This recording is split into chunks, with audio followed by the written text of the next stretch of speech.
Comment s'endormir avec à côté une personne sujette au ronflement?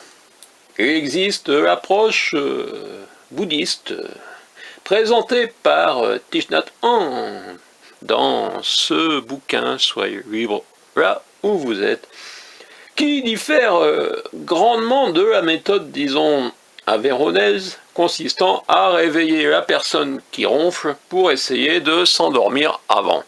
Réveiller suivant les méthodes les plus imaginatives. Thich Nhat Hanh raconte: au matin du deuxième jour d'une retraite que je dirigeais, une femme nous a raconté que la nuit précédente, sa compagne de chambre s'était mise à ronfler, l'empêchant ainsi de s'endormir. Elle était sur le point de prendre son sac de couchage pour aller dormir dans la salle de méditation, lorsqu'elle se rappela ce que j'avais enseigné le jour même, et cela la décida de n'en rien faire. Elle se mit alors à utiliser les ronflements de sa compagne de chambre en tant qu'une cloche, l'invitant à la pleine conscience, en sorte de pouvoir générer en elle la compassion. Inspirant, j'ai conscience des ronflements de ma compagne de chambre. Expirant, je souris à ces ronflements. 10 minutes plus tard, elle dormait profondément. C'était pour elle une extraordinaire découverte. Voilà. Ce livre vous parle de la pleine conscience.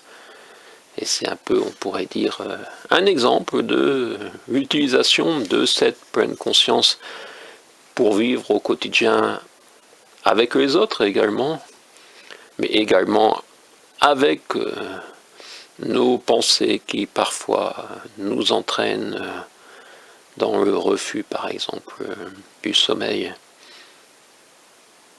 Je vous conseille la lecture de nombreux livres de Thich Nhat Hanh, dans celui-ci naturellement, qui est un des plus courts.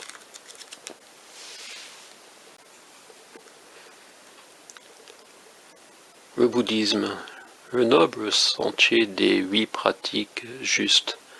C'est dans ce livre de Thich Nhat Hanh, le cœur des enseignements du Bouddha, que j'ai trouvé la meilleure, la plus limpide, je dirais, explication sur ce noble chemin des 8 pratiques justes.